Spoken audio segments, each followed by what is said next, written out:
RCC क्लासेसची जाहिरात अजूनही सुरू आहे। मोठेगावकर अटकेते तरीही जाहिरात सुरू आहे। छत्रपती संभाजीनगरमध्ये जाहिरात सुरू असल्याचं चित्र पाहायला मिळते।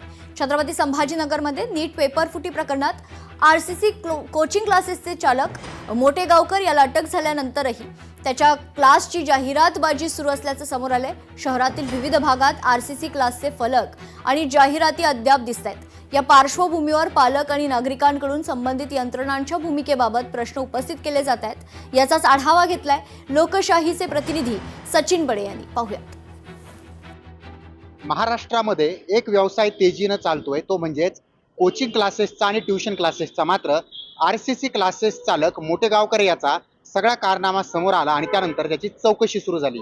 मात्र तरी सुद्धा जी काही पोरांना आमिष दाखवली जायची, आमचा रिझल्ट सर्वाधिक जास्त येतो आणि असं म्हणत ॲडमिशन्स आपल्याकडे ओढली जायची आणि गोरगरीब पोरांना, होतकरू पोरांना आणि गरजवंतू लेकरांना आपल्या क्लासेसमध्ये ओढलं जायचं। त्या चौकामध्ये जर आपण पाहिलं तर हे बॅनर लावलेलं आहे। या ठिकाणी मोठेगावकरचा फोटो देखील आहे, त्याची स्माईल दाखवली जाते। मात्र त्याच्या स्माईल मागं बरेचसे काही काळे कारनामे असल्याचं देखील बोललं जाते। त्याचा तपासही सुरू आहे।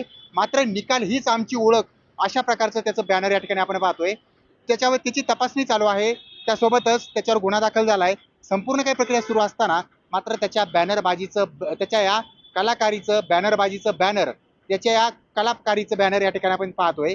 या ट्युशन्सला लाखो रुपये भरावे लागतात, म्हणजेच हे ट्युशनचं जाळं भलं मोठं पसरलेलं आहे। पैसा कमवण्याचा एक मोठा धंदा बनलेला आहे आणि अशामध्ये छत्रपती संभाजीनगरमध्ये आरसीसी वाल्या मोठेगावकरचं बॅनर अजूनही झळकतंय। त्यामुळं अशा या व्यवसायावर कशा प्रकारे कारवाई केली जाते, का फक्त लोकांना लुटल्या जाणाऱ्या व्यवसायामध्ये काय कारवाई केली जाणार हे पाहणं महत्त्वाचं आहे। सचिन बडे, लोकशाही मराठी, छत्रपती संभाजीनगर। लोकशाही मराठी, ऐका, पहा, जागरूक रहा।